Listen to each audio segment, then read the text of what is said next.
বাতাসও দেখে না কিন্তু বাতাস মানে কি মানে না। কারো মাথায় যদি ব্যথা হয় দেখে না কিন্তু মানে কি মানে না। Bad headache, someone feel bad headache in his head, so why do you believe on that? কেন মাথা ব্যথা মানো? Do you see the air in the atmosphere? বাতাসে যে বায়ুমণ্ডলের যে বাতাস, এটাকে আমরা দেখতে পাই। তো নাস্তিক ভাইয়েরা, তোমরা বাতাসে বিশ্বাস করো কেন? কপাল পোড়া। ওরা নিজেরাই নিজেদেরকে দেখে না, আল্লাহর দেখবে কেমন করে? আপনি কি আপনার চোখ দেখেন আয়নার সাহায্য ছাড়া? কথা বলেন। পিঠ দেখেন আয়নার সাহায্য ছাড়া? আরে আয়না থাকলেও তো পিঠ দেখতে গেলে ঘাড় ভেঙে যাবে। কথা বলেন। এই জন্য নাস্তিকদের জন্য ডোজ দেয়া হয়েছে। নাস্তিকরা বলে আনসিন ইজ নাথিং, যেটা দেখি না মানি না। আল্লাহ বলে আমার সৃষ্টির দিকে তাকা, আমার সাগরের দিকে তাকা, আমার ঝর্ণার দিকে তাকা। আমার সৃষ্টি নৈপুণ্যের ভিতরে আমি আল্লাহ আছি না নাই? ঝর্ণা ঝর্ণা ঝর্ণা রে, বলনা বলনা বলনা রে, কার বিরহে পাগল পাড়া তুই। কার মিলনে ফুল ফসলে ভরা রে তোর দুকুল ভুই। কার মিলনে ফুল ফসলে ভরা রে তোর দুকুল ভুই। ঝর্ণা ঝর্ণা ঝর্ণা রে, বলনা বলনা বলনা রে, কার বিরহে পাগল পাড়া তুই। আল্লাহু আকবার। সিলেটের মাধবকুণ্ডে যান, আমি মাহফিল করতে গেলে ওটা ঘুরে দেখে আসি। 250 ফিট উপর থেকে জলপ্রপাত, দিন নাই রাত নাই, ঝড়ো ঝড়ো কলো কলো টানে ঝর্ণা ঝরে। এই ঝর্ণার তৈরিকারীকে? সাগরের প্রচন্ড উত্তাল ঢেউ। কক্সবাজারে যাবেন, 155 kilometre, the longest sea beach ever in the world. পৃথিবীর সবচাইতে বড় সমুদ্র সৈকত বাংলাদেশে দিয়েছে কে? আলহামদুলিল্লাহ করবেন না? আমরা যদি আমাদের ট্যুরিজম সেক্টরকে একটু স্ট্রং করতে পারতাম, আমাদের সিকিউরিটি যদি ভালো থাকতো, আমাদের নৈতিকতা যদি ভালো থাকতো, গোটা বিশ্বে র্যাঙ্কিংয়ে ট্যুরিজমে 1 নম্বরে চলে যেত আমার বাংলাদেশ। যেরকম ঠিক কিনা? কিন্তু নেতা খাতারা কিচ্ছু করে না, দেশকে আগাতে চায় না, আগায় নেয় নিজের পেট শুধু আগায়। দরজা খোলার জন্য ধাক্কা দেয়া লাগে না, পেটের ধাক্কায় দরজা খুললা যায়। সবাই আবার এক পাল্লায় মাইপেন না। আপনাদের রেলমন্ত্রী অনেক ভালো মানুষ, এই যে এখনো তো মাহফিল করতে দিচ্ছে উনি। অনেক জায়গায় আমাদের মাহফিল বন্ধ করে উনি তো অনুমতি দিয়েছে, ঠিক কিনা? ঠিক কিনা? এই জন্য যারা কোরআনের পক্ষে তাদের জন্য আমাদের দোয়া আছে না নাই? আর যারা বিপক্ষে তাদের জন্য বাঁশ আছে না নাই? কি দিবেন? আমাদের তো কিছু নাই দেয়ার, কি দিব? বাঁশ দিয়ে দেবে, একটু কেটে কেটে হাতে দিয়ে দেবে। ঠিক কিনা? ঠিক কিনা? ঠিক কিনা? এই জন্য কবরে আমাদেরকে যেতে হবে, স্রষ্টায় আমাদেরকে বিশ্বাস করতে হবে। যারা আল্লাহরে বিশ্বাস করে না তারা হলো নাস্তিক। জোরে বলেন ঠিক কিনা? এই ট্যুরিজম যদি আমরা আগায় নিতে পারতাম, আমাদের রাজস্ব আয়ের লায়ন বার্ড, সিংহভাগ আমাদের পর্যটন শিল্প থেকেই আসতো। চিল্লা এখন ঠিক কিনা? এই জন্য আল্লাহ বলে সাগরের দিকে তাকা, কক্সবাজারের দিকে তাকা, বঙ্গোপসাগরের দিকে তাকা। সাগরের দিকে তাকালে বুঝতে পারবি সাগরের একজন মালিক আছে। কুফানগরীতে এক নাস্তিক ছিল, কয় আমি মানি না, কাউরে মানি না, আমি স্রষ্টা মানি না। কেন মানো না? কয় দেখি না, মানি না। কুফার লোকেরা বলল আমাদের একজন ইমাম আছে, নাম নু'মান। কি নাম? নু'মান ইবনে সাবিত। উনি যদি তোমার সাথে তর্ক করে উনি তোমারে মানায় দিতে পারবে। সুবহানাল্লাহ। সে কয় পৃথিবীর কেউ আমারে বুঝাতে পারবে না, আমি মানি না। ঠিক আছে, তর্ক হবে। ডেট দেওয়া হলো জুমাবার। জুমার নামাজের পরে নাস্তিক আসবে আল্লাহর বিপক্ষে, সাইয়েদনা ইমাম আবু হানিফা আসবে আল্লাহর পক্ষে। তর্ক হবে জুমার নামাজের পর। এরকম হাজার হাজার মানুষ। নাস্তিক এসেছে, আসে নাই ইমাম আবু হানিফা, 2 ঘন্টা লেট করে আসছে। নাস্তিক তো রেগে মেগে আগুন। কিরে, এই লোকের যার সময়ের জ্ঞান নাই তার সাথে কিসের তর্ক? জান মিয়া, সময়ের কোনো জ্ঞান নাই, আমি তর্কে বসবো না। সাইয়েদনা ইমাম আবু হানিফা বললেন আমার ওজোর আপত্তি আছে। আমি যখন ঘর থেকে বের হই আমার বাড়ির সামনে আছে বিশাল নদী পার হয়ে আসতে হয়। আজকে নদীর সামনে এসে দেখি কোনো নৌকা নাই, গাছ নাই, লোক নাই, মানুষ নাই, কিচ্ছু নাই, শুধু প্রান্তর। নৌকা নদীর সামনে যে দেখি নদীর একেবারে এক পাশে বিশাল একটা বড় ধরনের গাছ। হঠাৎ দেখলাম গাছটা এমনি এমনি 2 ভাগ হয়ে গেল। হঠাৎ দেখি এমনি এমনি গাছের ভেতর থেকে কাঠ বেরোলো, তক্তা বেরোলো। হঠাৎ দেখলাম এমনি এমনি তক্তা 2টা জোড়া লেগে নৌকা হয়ে গেল। মাঝি নাই, লগি নাই, বৈঠা নাই, মাঝি ছাড়া নৌকার মধ্যে বসলাম। মাঝি ছাড়া নৌকা আমাকে নদীর এপার থেকে টান দিয়ে ওপারে নিয়ে গেল। এই প্রসিডিউরটা হতে আমার 2 ঘন্টা সময় লাগছে। 2 ঘন্টা লাগছে, এই জন্য দেরি হয়েছে। নাস্তিক কয় তোদের ইমাম ডাইল ফাইসে ডাই। কি খেয়ে আসছে জিজ্ঞেস কর, মাথা ঠিক নাই। এমনি এমনি গাছ কাটে নাকি? এমনি এমনি তক্তা জোড়া লাগে নাকি? করাত ছাড়া গাছ কাটা যায় নাকি? মিস্ত্রি ছাড়া নৌকা হয় নাকি? মাঝি ছাড়া নৌকা চলে নাকি? এমনি এমনি কিচ্ছু হয় নাকি?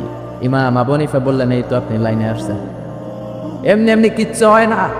তাহলে আকাশ কেমন করে এমনি এমনি হলো? বিশাল সাহারা মরুভূমি কেমন করে এমনি এমনি হলো? বিশাল তুর পাহাড় কেমন করে এমনি এমনি হলো? বায়ুমণ্ডল, নবমণ্ডল, ভূমণ্ডল, মহাবিশ্বয় বসুন্ধরা কেমন করে এমনি এমনি হলো? সুবহানাল্লাহ। নাস্তিক ভেজালে ঝামেলার মধ্যে পড়ে গেছে। হায় হায়, এরকম করে তো ভেবে দেখি নাই। আসলেই তো তার চিন্তার জগতে আন্দোলন শুরু হয়েছে। তার ঘুমন্ত বিবেককে তিনি জাগিয়ে দিয়েছেন। ইমাম আবু হানিফার কথা শুনে নাস্তিকের মধ্যে কোনো কথা নাই, মনে মনে কয় আসলেই তো আমি একটা উল্লুকা পাঠা। সাইয়েদনা ইমাম আবু হানিফাকে বললেন, আমাকে মাফ করে দেন, কোনোদিন এমন করে ভাবি নাই। আসলেই তো এমনি এমনি আকাশ হয় না, এমনি এমনি বাতাস হয় না, এগুলোর একজন স্রষ্টা থাকার দরকার আছে না নাই? নাস্তিক বলে, ও নোমান ইবনে সাবিত, আর দেরি করার দরকার নাই, আমাকে আপনি পড়িয়ে দেন লা ইলাহা ইল্লাল্লাহু মুহাম্মাদুর রাসূলুল্লাহ সাল্লাল্লাহু। কালিমা পড়ে মুসলমান হয়েছে। এজন্য ওয়াজাদিলহুম বিল্লাতি হিয়া আহসান। আপনি হিকমতের সাথে, প্রজ্ঞার সাথে, বুদ্ধিমত্তার সাথে, ইন্টেলেকচুয়াল পাওয়ার খাটিয়ে নাস্তিকদের সাথে তর্ক করবেন, তাহলে ওদেরকেও হেদায়েতের রাস্তায় তুলে দিতে পারে কে? এই নাস্তিকদের জন্য কিছু ডোজ, কিছু মেডিসিন আল্লাহ সূরাতুল মুলকে দিয়েছে। যদি শেষ পর্যন্ত এরকম নীরব হয়ে আপনারা বসে থাকেন, আমরা একসাথে শুনবো। পড়েন ইনশাআল্লাহ, আরো জোরে ইনশাআল্লাহ। সূরাতুল মুলক মাক্কি সূরা, আয়াত মাত্র 30টা, 29তম পারার প্রথম সূরা, রুকু আছে 2টা। কয়টা? মুলক মানে হচ্ছে ক্ষমতা, মুলক মানে পাওয়ার, মুলক মানে কিংডম, মুলক মানে অথরিটি, মুলক মানে সভরেইনটি। আল্লাহ শুরু করলেন, তাবারাকাল্লাযী বিয়াদিহিল মুলকু ওয়া হুয়া আলা কুল্লি শাইইন কাদির। সুমহান সেই সত্তা যার হাতে ক্ষমতা, আর ওয়া হুয়া আলা কুল্লি শাইইন কাদির, তিনি সব কিছু করতে পারেন। তিনি কে? খেয়াল করে বুঝবেন। আল্লাহ বললেন বিয়াদিহিল মুলকু, তাবারাকাল্লাযী, সুমহান সেই আল্লাহ, বিয়াদিহিল মুলকু, তার হাতে ক্ষমতা। ক্ষমতা কার হাতে? জোরে কোন, কার হাতে? নাকি আপনাদের হাতে? আপনারা তো কোন সব ক্ষমতার মালিক। আমি খাইয়া ফেলাম, সব খাইয়া ফেলেন, সব ক্ষমতার মালিক আমি, আমার দাপট। আল্লাহ কয়, তোর কোনো দাপট নাই, দাপট কার? বিয়াদিহিল মুলকু, ক্ষমতার মালিক তিনি, আমাদের কোনো ক্ষমতা নাই। ক্ষমতার মালিক হলেন আমাদের আল্লাহ, ঠিক কিনা? কিসের আবার আমাদের ক্ষমতা? আমরা তো দুর্বল। ওয়া খুলিকাল ইনসানু দাঈফা, আমাদেরকে দুর্বল করে বানালো কে? ছোট্টবেলায় ছিলাম দুর্বল, নিজের পেশাব নিজে খেয়েছি, নিজের পায়খানা নিজে খেয়েছি।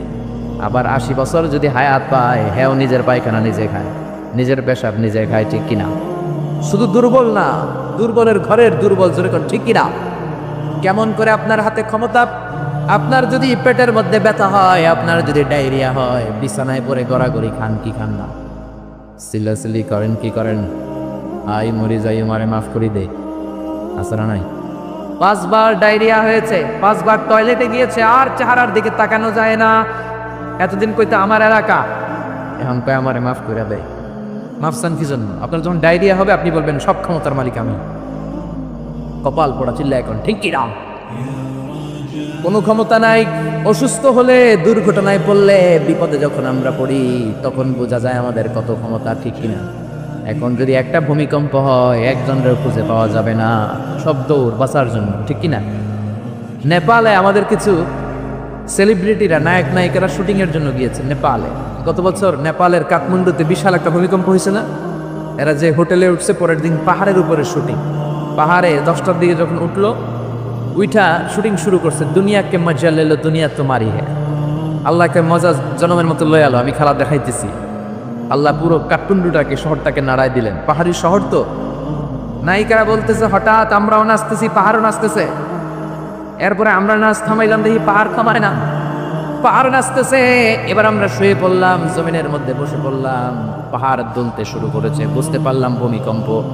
মাত্র 2 কিলোমিটার দূরে আমাদের রেখে আসা হোটেল, হোটেলে আমাদের জিনিসপত্র লাগে, কাপড় চোপড়, হোটেলের দিকে তাকায় দেখি 1 সেকেন্ডের ব্যবধানে পুরো হোটেলটা মাটির সাথে মিশে মেসাকা। এক ভূমিকম্পের ধাক্কায় পুরো হোটেলটা মেসাকার, চিল্লায় পড়েন আল্লাহু আকবার। নেপালে যারা ভ্রমণ করেছেন দেখবেন বড় বড় মূর্তি পদ্মাসনে বসে থাকে, ইরানের উপরে ইরানের উপরে এইভাবে বসে থাকে। বিশাল বড় বড় মূর্তিগুলোর সামনে দুধ আছে, কলা আছে, আম আছে, মিষ্টি আছে না নাই, কিন্তু কিচ্ছু খাইতে পারে না। জোরে কোন ঠিক কিনা?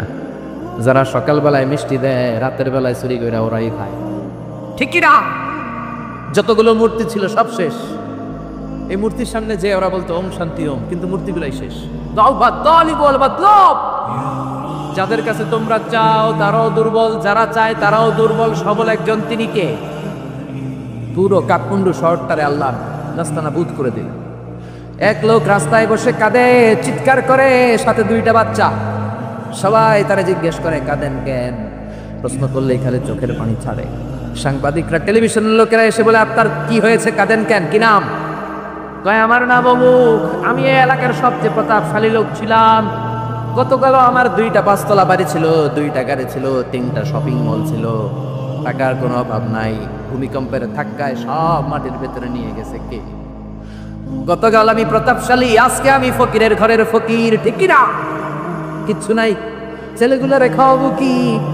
ত্রাণের খাবার নেয়ার জন্য লাইন ধরেছি। প্রতাপশালী মানুষ ধাক্কাধাক্কি করতে পারি, খাবারও জোটে না। গত 3 দিন আমার পেটের ভেতরে কোনো দানা পানি পড়ে নাই। কি খাওয়াবো ছেলেগুলারে? এরকম ভূমিকম্প দিয়ে বাংলাদেশটারও আল্লাহ শেষ করে দিতে পারে কি পারে না? এজন্য ক্ষমতার মালিক একজন, তিনি কে? আর কোনোদিন বলবেন আমরা ক্ষমতার মালিক? পিছন থেকে কেউ যদি বলে হুজুর সাপ, প্যান্ডেলের ভেতরে কি সাপ, ভয় লাগে? আমি দুষ্টামি করে বলছি, তাতে অনেকে ভয় পেয়ে গেছে। আসলে যদি একটা সাপ ফস করে আসে, একটাও থাকবে না। মিছিল দিয়ে কয় কোরআন বাস্তবায়ন করে ফেলাম। সাপ ফস করলে কয় আমি নাই, আসরা নাই। আরে রিক্সা টায়ার পাংচার হলে লোকজন লাভ দিয়ে ওঠে। আমি কত লাভ দিছি। এই যে আমরা যে ঘুরি, রাতে অনেক সময় দুর্ঘটনা ঘটে, দেখি যে লরি ট্রাকগুলো পড়ে আছে, আবার ট্রাকের টায়ার পাংচার হয়ে যায়। আমি কত লাভ দিয়ে উঠছি। ড্রাইভারে জিজ্ঞেস করি আওয়াজ কিসের? হুজুর টায়ার পাংচার হয়েছে। এক টায়ার পাংচারে আজারি লাভ দিয়ে ওঠে। সবার কি দশা, দুর্বল, কোনো ক্ষমতা নাই। ক্ষমতার মালিককে, আপনি যত ক্ষমতার অধিকারী হন, বিপদে পড়লে জিকির করতে হয় একজনের, তিনি কে? এজন্য আল্লাহ বললেন তাবারাকাল্লাযী বিয়াদিহিল মুলকু ওয়া হুয়া আলা কুল্লি শাইইন কাদির। সুমহান সেই সত্তা যার হাতে ক্ষমতা। ক্ষমতা কার হাতে? আমাদের ক্ষমতা নকল ক্ষমতা, আসল ক্ষমতার মালিক কে? আমরা প্রধানমন্ত্রী হলে, প্রেসিডেন্ট হলে কোন দেশে ক্ষমতায় বসি 5 বছরের মেয়াদে, কোন দেশে বসে 10 বছরের মেয়াদে। আল্লাহ ক্ষমতায় বসছে কয় বছরের মেয়াদে? 20 বছর, 50, 100, আজীবন মেয়াদ। সুবহানাল্লাহ কইবেন না?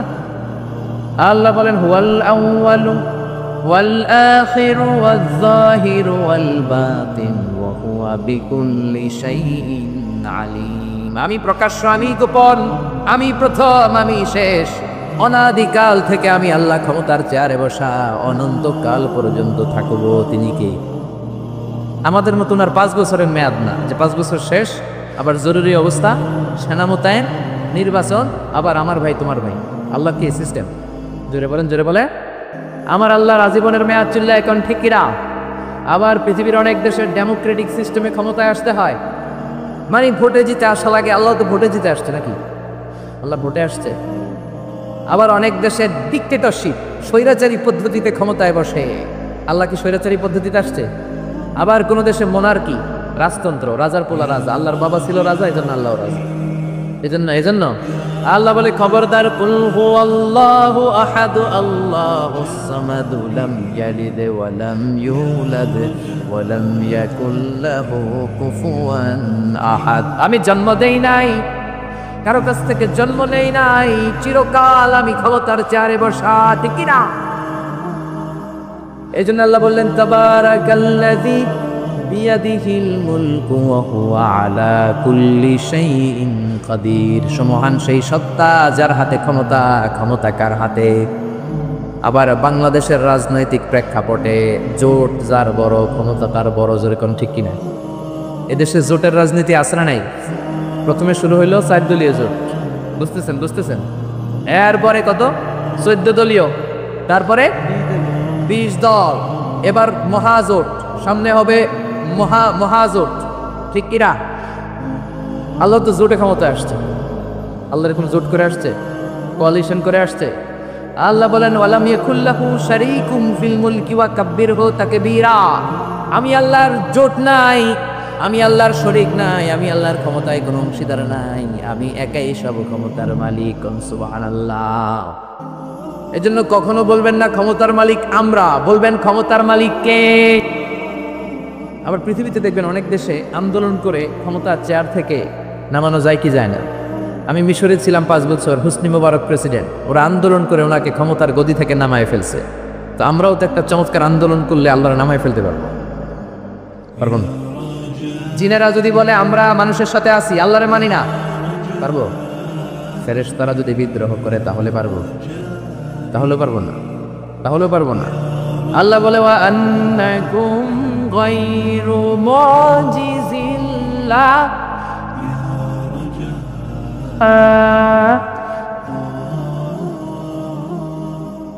আন্নাকুম গায়রু মুজিজিল্লাহ। সব জিনেরা, সব ফেরেশতারা সবাই মিলে যদি বিদ্রোহ করে, আমার ক্ষমতার এক আনাও তোরা কমাতে পারবি? এজন্য আল্লাহ বললেন তাবারাকাল্লাযী বিয়াদিহিল মুলকু ওয়া হুয়া আলা কুল্লি শাইইন কাদির। সুমহান সেই সত্তা যার হাতে ক্ষমতা, ক্ষমতা কার হাতে? আবার দেখবেন অনেক দেশে রাজার বয়স 80, অনেক দেশে রাজা আছে, রাজা সুলতান 80-90, থুরথুরে বুড়া, লাঠি নিয়ে হাতে, কয় আমি আর হাইতাম ন, অবসরে যাইও, সেলফ রিটায়ারমেন্টে যাব, অবসরে যাব, স্বেচ্ছায় অবসরে গেলাম। এরকম নজির আছে না নাই? বয়সের ভারে নজ্জ হয়ে অবসরে চলে যায়। আল্লাহর তো অনেক বয়স হয়ে গেছে, এবার একটু অবসরে যাওয়া দরকার। আল্লাহ বৃদ্ধ হয়ে গেছে, আল্লাহর কোনো ক্লান্তি লাগে? আমার আল্লাহর ঘুম হয়? আমার আল্লাহর কোনো ভয় আছে? তার কোনো লয় আছে? আল্লাহর কোনো ক্ষয় আছে? আল্লাহ বললেন আমি অক্ষয় অব্যয়, সদা জাগ্রত, সদা সজাগ। লা তাখুযুহু সিনাতু ওয়ালা নাওম, আমার ঘুম নাই, তন্দ্রা নাই। ওয়ালা ইয়াউদুহু হিফযুহুমা ওয়া হুয়াল আলিয়্যুল আযীম। মহাবিশ্ব চালাতে যে ক্ষণিকের জন্য আমি আল্লাহর ক্লান্তি অনুভব হয় না, তিনি কে? সে আল্লাহ বললেন তাবারাকাল্লাযী বিয়াদিহিল মুলকু ওয়া হুয়া আলা কুল্লি শাইইন কাদির। সুমহান সেই সত্তা যার হাতে ক্ষমতা, ক্ষমতা কার হাতে? নাকি আপনাদের হাতে, নাকি প্রধানমন্ত্রীর হাতে, নাকি প্রেসিডেন্টের হাতে? প্রেসিডেন্টেরও ক্ষমতা নাই, উনি তো প্রাণ ভিক্ষা দেয়, ওনার তো অনেক ক্ষমতা। হ্যাঁ, আরে ওনারও প্রাণ ভিক্ষা দিতে পারে কে? এজন্য সব ক্ষমতার মালিক কে? আর কোনদিন বলবেন সে সকল ক্ষমতার উৎস জনগণ? সকল ক্ষমতার উৎস কে? আমরা বললাম আল্লাহ, বুঝলাম আপনি ক্ষমতার মালিক, আর কিসের মালিক বলেন? আল্লাহ বললেন আল্লাযী খালাকাল মাউতা ওয়াল হায়াতা লিয়াবলুয়াকুম আইয়ুকুম আহসানু আমালা ওয়া হুয়াল আজিজুল গফুর। আমি জীবনের মালিক, আমি মরণের মালিক। জীবন দেয় কে? মরণ দেয় কে? প্রাণ ভিক্ষা দেয় কে? নাকি রাষ্ট্রপতি? কইবে না এগুলো? কইবেন প্রাণ ভিক্ষা দিতে পারে কে?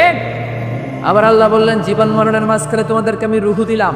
এই রুহু কেউ দেখে নাই, রুহুকেই ছুঁতে পারে নাই, ধরতে পারে নাই। রুহুর সাইজ কত, ওজন কদ্দুর, কালার কি জানেন আপনি? দেখছেন কেউ? রুহু দেখা যায় না। আমার দাদা মরে গেল, দাদি মরে গেল, আমরা পাশে বসা, উড়াল দিল রুহু। নানা মরে গেল, নানি মরে গেল, পাশে বসা, উড়াল দিল রুহু। কোন দিক দিয়ে বের হলো, কেমন করে বের হলো, সাইজ কতটুকু, ওজন কতটুকু দেখা যায়? আওয়াজ করে বলবেন দেখা যায়। আল্লাহ বলেন কিয়ামত পর্যন্ত রুহু নিয়ে গবেষণা করলেও তোরা খুঁজে পাবি না, কারণ তোদের জ্ঞান হলো লিমিটেড, সীমিত। আনলিমিটেড জ্ঞান একজনের, তিনি কে? এজন্য মক্কার কাফিররা বলল মুহাম্মদ রুহু কারে বলে আমাদেরকে বলো। বিশ্বনবী বলতে পারে না, কারণ বিশ্বনবী মন গড়া বলে না। আল্লাহ যখন শিখিয়ে দেন, আল্লাহর শেখানো কথাগুলো বিশ্বনবী বলে। জোরে কোন ঠিক কিনা? বিশ্বনবী আকাশের দিকে তাকিয়ে আছে, সাইয়েদনা জিবরাইল কোরআনের আয়াত নিয়ে এসে বললেন ও নবী আপনি বলে দেন কুলির রূহু মিন আমরি রাব্বি ওয়া মা উতিতুম মিনাল ইলমি ইল্লা কালিলা। পড়েন আল্লাহু আকবার। রূহু হলো আল্লাহর আদেশ। জোরে বলেন কার আদেশ? এই রুহু ঢুকে কার আদেশে, বের হয় কার আদেশে? এই রুহু কেমন আমরা কি দেখতে পারবো নাকি, বানাতে পারবো নাকি? আমরা সুফিয়া বানাতে পারবো, আমরা রোবট বানাতে পারবো, কিন্তু রুহু বানাতে পারবো? সুফিয়া পাস না নাই?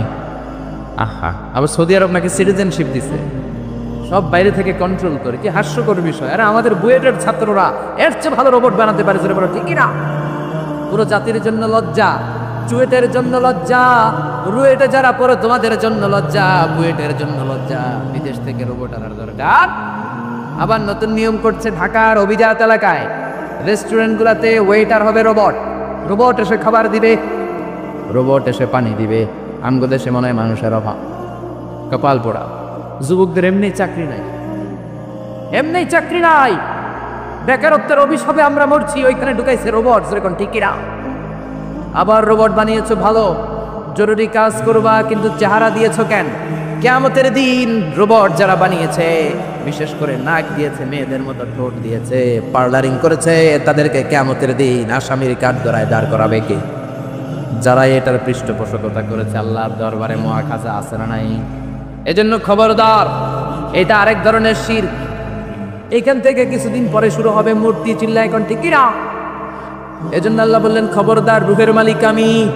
হাজার হাজার প্লেন বানাতে পারে, রোবট বানাতে পারে, সুফিয়া বানাতে পারে, কিন্তু রুহু বানাতে পারে নাকি বলেন? বিষ্ণু বললেন কুলির রূহ মিন আমরি রাব্বি, রুহু হলো আল্লাহর পক্ষ থেকে আদেশ, আল্লাহর আদেশে আসে, আল্লাহর আদেশে চলে যায়। কেউ এটা বের করতে পারবে? আমেরিকার এক বিজ্ঞানী কয় আই হারুন, আমি পারবো।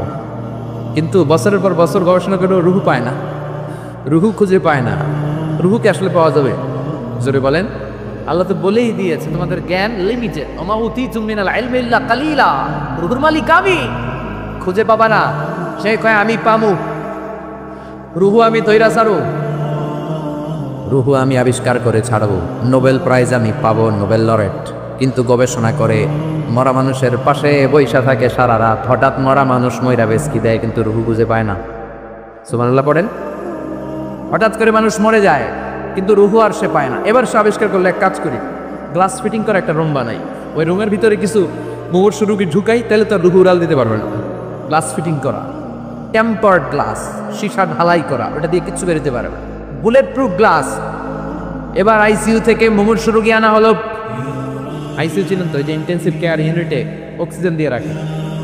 মেডিকেল টিমের প্রধান বলে, ইউনাইটেড স্টেটস অফ আমেরিকার মেডিকেলের প্রধান, কয়েক গ্লাস ফিটিং করা রুমের ভিতরে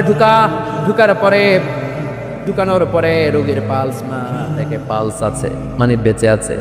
পালস চিনেন তো, ওই যে ধপ ধপ করে, জন্মের পর থেকে অলিন্দ নিলয় আছে না নাই, সিস্টলিক ডায়াস্টলিক আছে না নাই? এটা না থাকলে বাঁচবেন? কি হইবে?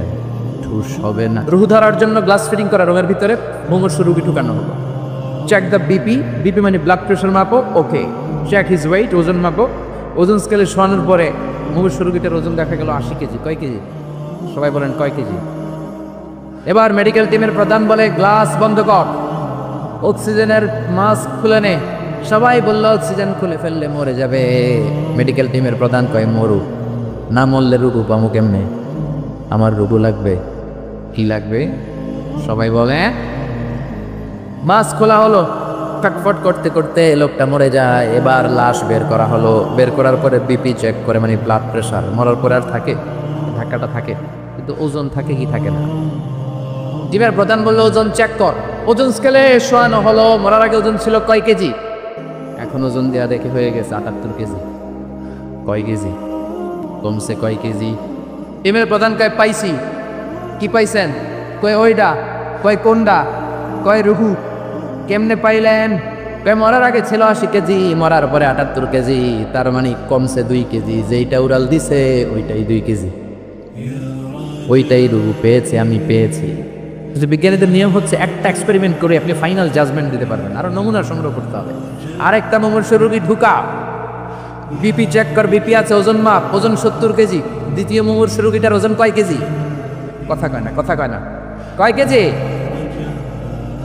70 কেজি। ওইটারও মুখোশ খুলে ফেলা হলো।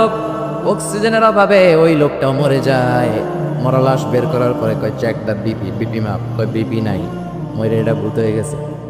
এবার ওজন মাপ, মরার আগে ওজন ছিল 70 কেজি, এবার মরার পরে ওজন দেয়া দেখে হয়েছে 71 কেজি। কই যাইবে এখন, কোন দিকে দৌড় দিব? আগেরটা ছিল 80, মরার পরে 78, 2 কেজি কমেছে।